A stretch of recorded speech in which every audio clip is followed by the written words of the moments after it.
Without turmeric and ginger garlic paste chicken ক্রান্তি।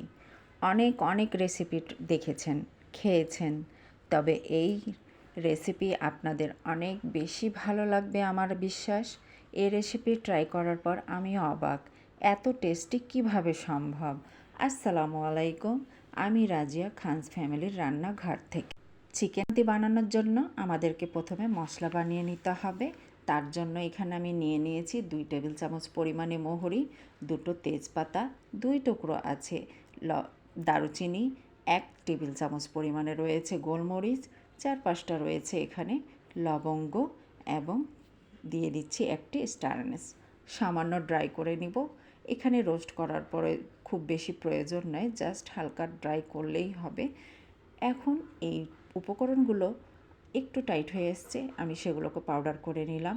আরেক পাশে plane soybean তেল দিয়েই আমি রান্না করব আজকে। তো পেঁয়াজ কুচি দিয়ে দিয়েছি এখানে 2 কাপ পরিমাণ মতো। খুব ভালোভাবে পেঁয়াজ এবং তেলকে আমরা ভেজে নিচ্ছি। শুধু পেঁয়াজটা নরম হয়ে আসা পর্যন্ত ওয়েট করতে হবে। এখানে খুব বেশি লাল করে ভেজে নেওয়ার প্রয়োজন নাই। এই পর্যায়ে মাংসগুলোকে আমি অ্যাড করে দিলাম। মাংসগুলো দিয়ে দেওয়ার পরে এখানে স্বাদ মতো নুন দিয়ে দিতে হবে। দিচ্ছি লাল মরিচ পাউডার। এই উপকরণগুলোকে খুব ভালোভাবে মিশিয়ে নিতে হবে এবং তার সাথে দিয়ে দিচ্ছি আমি ঘি। চিকেন কান্তি রেসিপিতে ঘিটা দেওয়ার ফলে কিন্তু এর স্বাদটা অনেক বেশি বেড়ে যায় এবং এর সুঘ্রাণ একটা আসে, যা অনেক বেশি সুন্দর লাগে। তো খুব ভালোভাবে উপকরণগুলোকে আমি মেখে নেওয়ার চেষ্টা করছি। খুব সুন্দরভাবে মেখে নেবেন একটু সময় ধরে।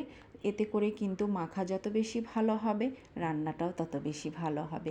যেহেতু আমার এখানে কোনো প্রকারের আদা, রসুন এবং হলুদ আমি ইউজ করছি না, উইদাউট এই মশলাগুলো দিয়েই আমি আজকের রান্না দেখাবো। খুবই কম মশলা দিয়েই কিন্তু একদম নতুন একটা রেসিপি তৈরি করে ফেলবো।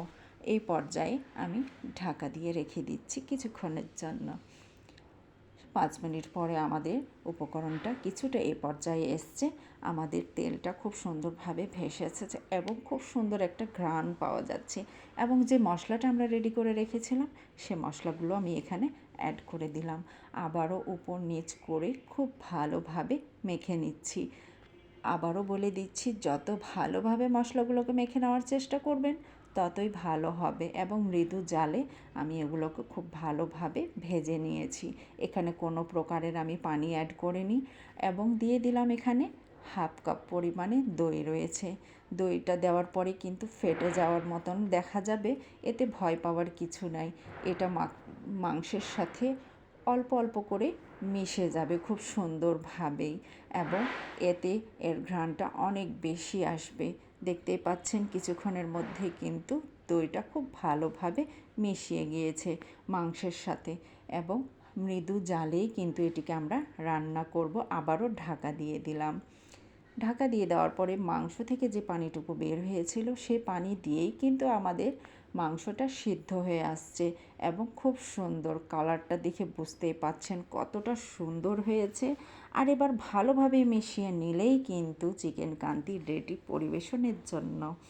দেখতেই পাচ্ছেন কি লোভনীয় লাগছে। আশা করছি রেসিপিটা আপনাদের নিশ্চয়ই ভালো লেগেছে।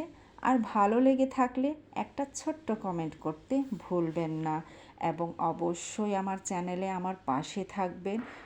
লাইক দিয়ে দিবেন একটা সুন্দর করে এবং শেয়ার করে দিবেন, যাতে করে এই নতুন রেসিপিটা আপনার ফ্যামিলি ফ্রেন্ড সার্কেলদের মাঝে চলে যায় এবং নোটিফিকেশানটা পৌঁছে যাবে প্রত্যেকটা নতুন ভিডিওর আগে, সবার আগে আপনার কাছে। এই কারণে শেয়ার এবং সাবস্ক্রাইব জরুরি। তো অবশ্যই আমার চ্যানেলে আমার সাথেই থাকবেন নতুন নতুন রেসিপি পেতে। আমি রাজিয়া, আবারও দেখা হবে আপনাদের সাথে।